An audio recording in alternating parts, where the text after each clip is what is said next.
We have the last speaker going to be coming up to introduce our candidate, and he is former mayor of New Bedford, Fred Kalis. Let's give a nice round of applause for him.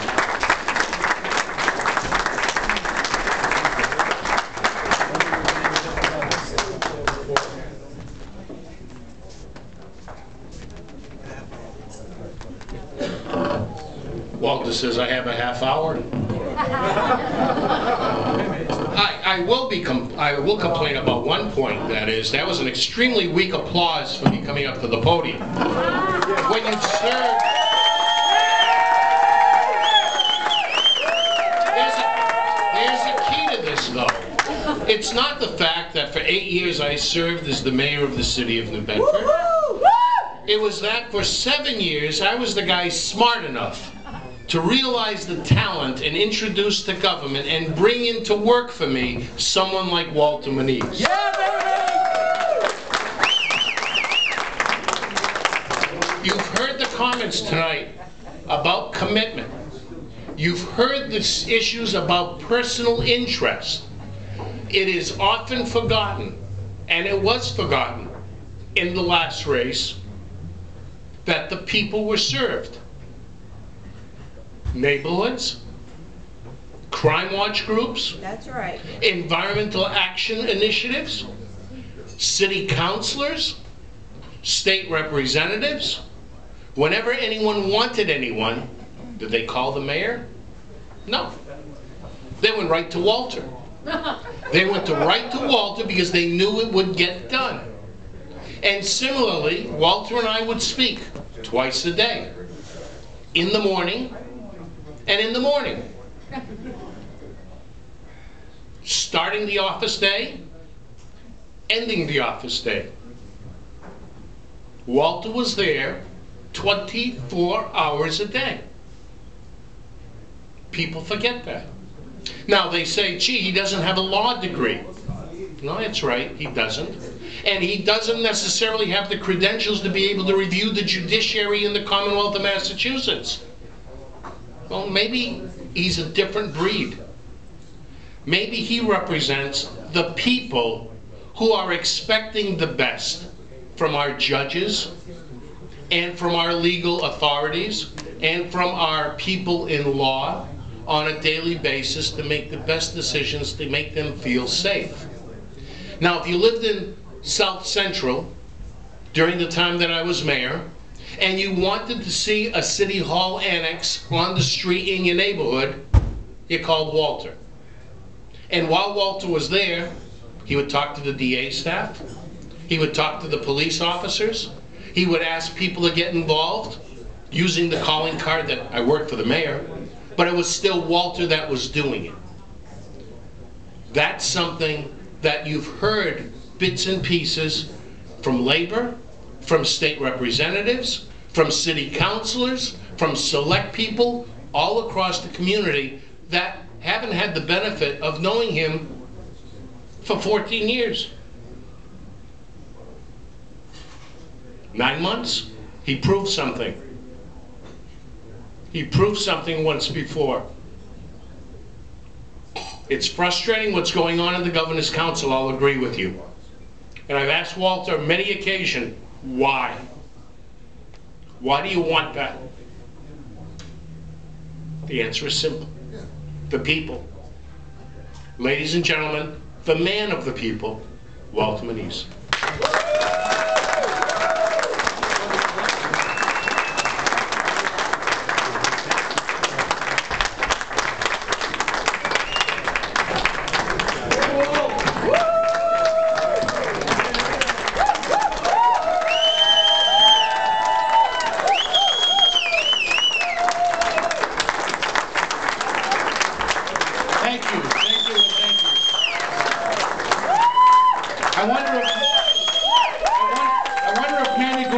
Extend the bar for another half hour.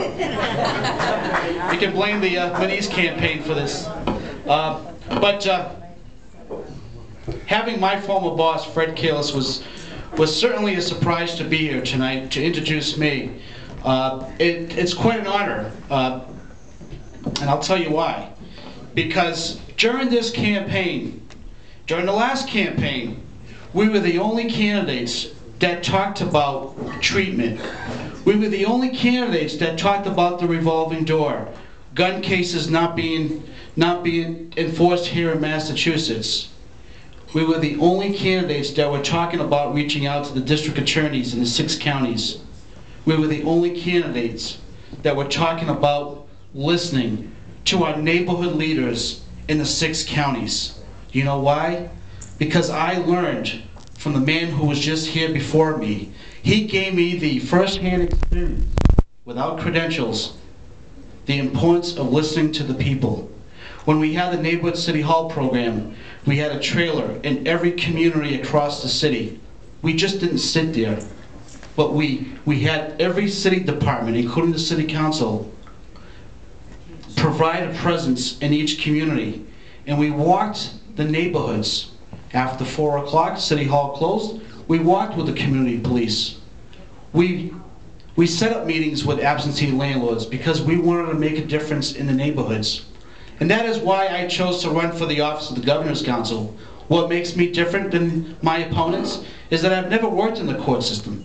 It doesn't require, the job does not require someone who's worked in the court system. It requires someone who's out in the community with you, finding out how our court system is working on behalf of our communities. And that is the first-hand experience that I bring to the office of the Governor's Council.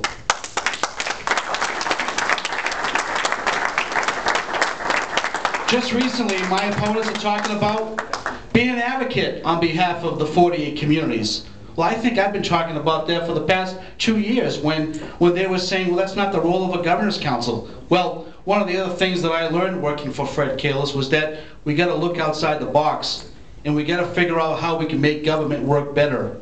And that's one thing that I intend to do as your Governor's Council is take the lead role in encouraging people to apply for judgeship, encourage more women and minorities to apply for judgeships in our communities. And even though the job is to deny or approve, I want to be able to play that lead role on the council to make sure they get confirmed. And that is something that I take very serious, is making sure that we go out into the communities and listen to our neighborhood groups and finding out how our court system could better serve them, could better serve our district attorneys. And I am fully committed to this job.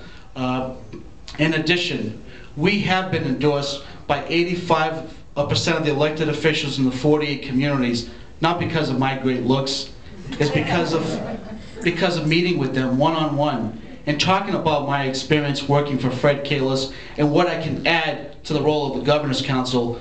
I just don't want to go to a meeting on a Wednesday at noontime and confirm or deny judicial appointments. I want to be able to look at the Lieutenant Governor in the eye and maybe slip into the Governor's office once in a while if the door is open and say, Governor, my district needs these types of resources. I want to be able to work with our reps. I want to be able to work with our state senators and make our community the best possible place that we can do business and live. Being someone who understands business, I think that the importance of having the right judge represent our community helps the economic development, community development, and public safety. And that is something that you don't hear our opponents talk about. You will hear me talk about that every single day. The last 2 years I've been setting up town hall meetings. I've been visiting businesses across the 48 communities. And you know something?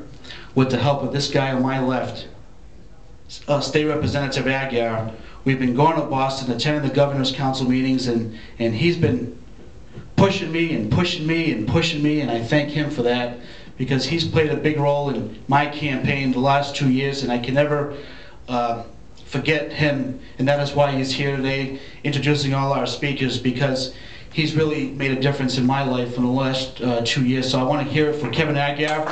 Anybody who lives in Fall River, please. Kevin needs our help as well for his re-election efforts, and he deserves it. And we'll be with Kevin as well, side by side, making sure that we go to the State House together in January. Also, I'm looking at somebody directly for me, because I cannot forget this gentleman and I have to recognize him, is Alex Stylos from WSAR. A year ago, Alex a year ago called me and said, "Would you like to be my co-host?" And I said, "I've never co-hosted a radio show before. As long as I'm not going to have to play with any buttons, I just want to speak." And he said, "Nope, I'll do all the work. You just come on." And we had some fun for 6 months. And we brought some awareness to the Office of the Governor's Council. And I want to thank you, Alex, for being a friend, being a supporter. And I don't care what the Cipollini say, you're a good man. Thank you, Alex. I want to thank my two sisters who are at the door, who've been with me since day one. Also my mom, who's out in at the entrance collecting money. Danny Rigo, it's a pleasure working your campaign, being a friend, and your wife Melissa, big supporters of ours. And I can't forget my hometown, the city councilors, David, Steve Martins, and Bruce Duart, and the entire city council. You can have support in the Cape, in Plymouth County, but if you don't have the support in your backyard, then none of it matters, but it's not the same thing. So thank you to the New Bedford City Council, School Committee, Bob Isadora, Etta, David Velasquez.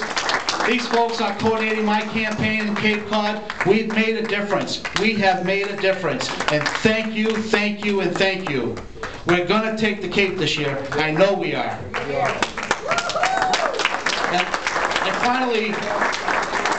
And finally, I want to thank our guest speaker, Congressman Barney Frank.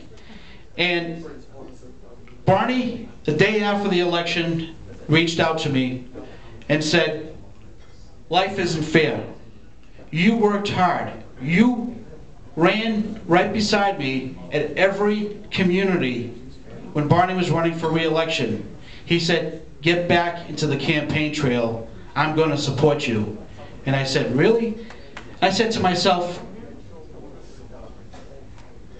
that is better than losing an election, is getting support from someone who has been a champion in the South Coast area on numerous issues, environmental issues, public safety, transportation, immigration. So it was an honor. When he announced his retirement, I had to call his office and say, "Barney, are we still on?" He said, "Of course we are. We'll be there." And he said, "Any pictures we take, use them in any way you want it. I'm with you 100%. We're going to be working the streets. We're going to make sure you get elected to the Governor's Council." And I want to thank him for that. His office has been wonderful. And I think that I want to thank Fred Kalis for that as well, because the relationship wouldn't have been started without working in the office of the mayor at the time. So thank you very much. Fernando Garcia, thank you for your support. Kevin Santos from TA, thank you, thank you, and thank you. And then and Kevin Aguirre is telling me to stop it. So, one more thing.